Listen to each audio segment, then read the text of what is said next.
Hey, what's up, guys? All right, so first off, first off, I'm gonna start by saying sorry for the weird webcam angle. This is the webcam angle I used to stream with. Sorry about my hair. It's like I just got out of the shower and I'm kind of pressed for time, but I wanted to make this video really fast and upload it before I left.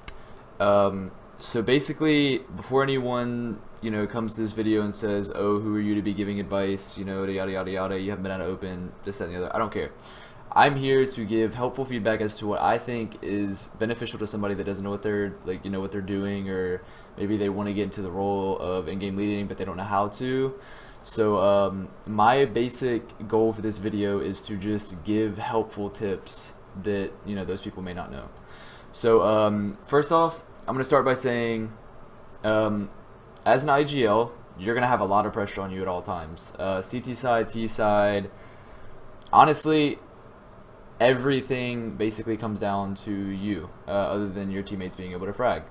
You're going to be one of the people that keeps track of money. You're going to be the person that keeps track of money. You're going to be, unless you have a manager, which I don't think if you're watching this video you're going to be at that high tier of a team yet. You're going to be in charge of scheduling and running practices, going over strats, stuff like that. You're going to be obviously calling strats. You're going to be calling on the fly. You're going to have some defaults set up. There's playbook IGLs, and then there's IGLs who just call on the fly. Example of a playbook IGL is somebody like Existence from Titan. He likes to go by the book, and that's why they've had some struggles recently. You can't just run off the fly, or you can't just go by playbook anymore, because teams adapt to that and they watch your demos and they anti-strat you, and just not the way to go. Not the recommendation I would do. It's always good to have some defaults to fall back on, such as like a default A take on Mirage, or default B take, B split, A split, something like that. Always good to fall back on, don't get me wrong. That's a very smart way of running things. But the best advice I can give to you is to watch demos. Whenever you can, always make sure you watch demos. If you have the free time, see how teams rotate, see how teams set up their strats. Always try to make sure you know what you're doing, because as an IGL, there's no one else that's going to be on your team. It's going to be like, oh, well, I'm going to call. No, you're the IGL. You have to, that comes down to you. That's your focus, right? So the biggest issue that I see with up-and-coming IGLs, even myself, whenever I first started out as an IGL, is they get really nervous and crack under pressure. This section of the video is going to be talking about how not to crack under pressure, and how to make sure you maintain a level head throughout all of your scrims, games, matches, whatever you have, what have you. You will need to not crack. Okay, so basically, the first instance that I see many IGLs getting really frustrated is because they're not fragging. As an IGL, you don't have to frag. Like, obviously fragging is great to go along with it, but as an IGL, you don't have to always be top fragging. That's not the goal. Obviously, you're going to be fragging at some points unless you're just being a coach, but that's a whole nother subject.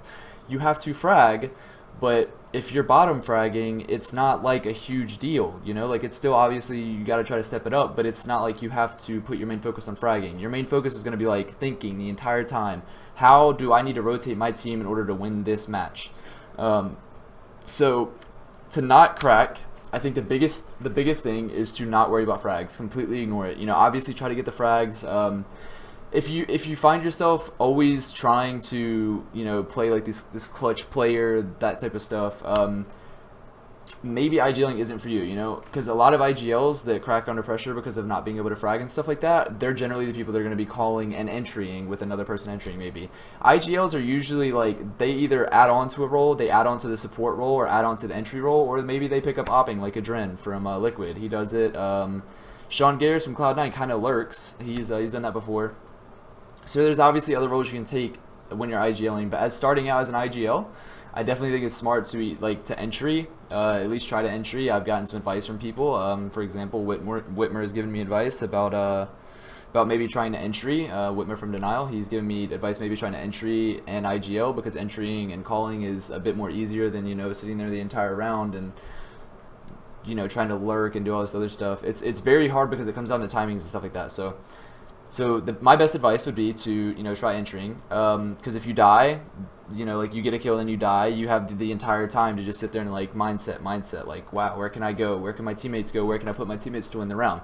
So that's my best advice. As an IGL, don't take on too many hard roles at the start, especially if you don't know timings. Like if you're new to the game, or like new to playing it on a team level, definitely don't try to pick up any other roles. It's not going to be easy.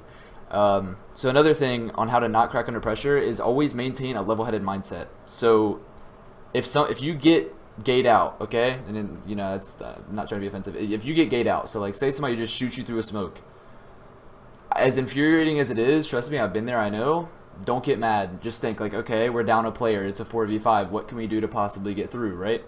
So, I mean, that's another thing. You just you always have to have like this mindset like, okay, my team is relying on me. I'm not relying on my team. Obviously, as a team game, you're relying on your team, but it's different than what I'm saying.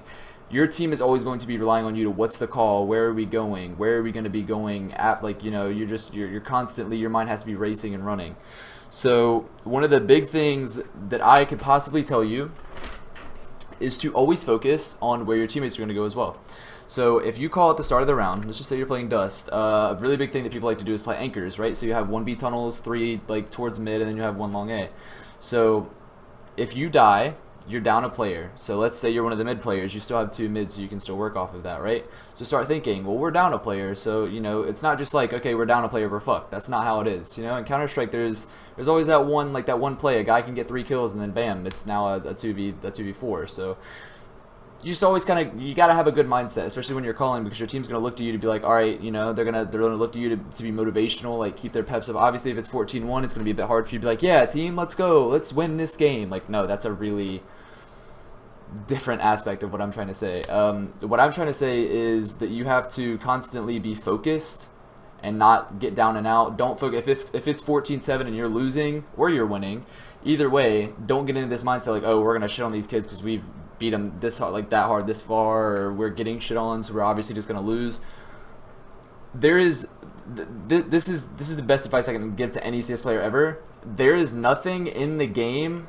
Their bullets aren't going to do more damage than yours are. Their nades aren't going to do more damage than yours are. Obviously, if they land in a better spot than yet, but that's beside the point. If you have the knowledge and you are playing on a team, you should have at least some knowledge of nades. Like, there is no way that their AKA is going to do more than your AK does. So just always focus and keep the mindset that the round, obviously, if it's 15-7, you have to say, okay, it's last round, I got to force up. But always keep that mindset that it's 1-1 or it's 0-0, you know, minus the pistol round bullshit. It's 0-0, 1-1, 2-2. It is tied. Don't look at the scoreboard. Don't look at anything. Keep your focus set on what you're going to call and how you're going to win the round individually, each round. Take it round by round. Don't take it by the whole game. You know, you don't want to do that. It's very overwhelming and it's not beneficial. So that's the best advice I can give early on. As of right now, I have plenty of other ideas for videos, but obviously I'm cut short on time. I'm kind of rambling, but this is going to be the first video. I have discussed before about what I wanted to do with this channel. Don't know where that vlog went. I'm pretty sure I uploaded it or deleted it or it didn't upload right or something, but I had a lot of ideas for this channel. But yeah, that's my biggest tips that I can give at the start. Obviously, if you like this video, give me some feedback. Tell me that I'm rambling too much. Tell me to shut the fuck up. Either way.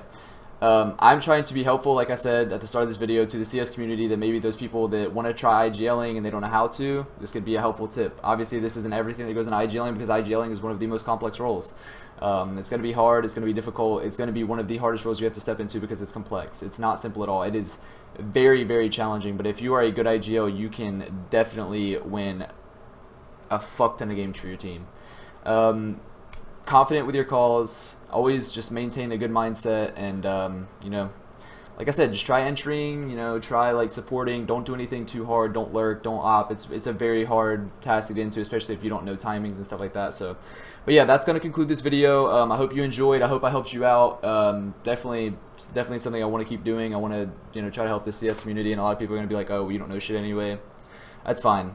If you don't like these videos, don't watch them, but this is definitely going to try to help out the people that need the help. So thank you for watching, and I hope you enjoyed.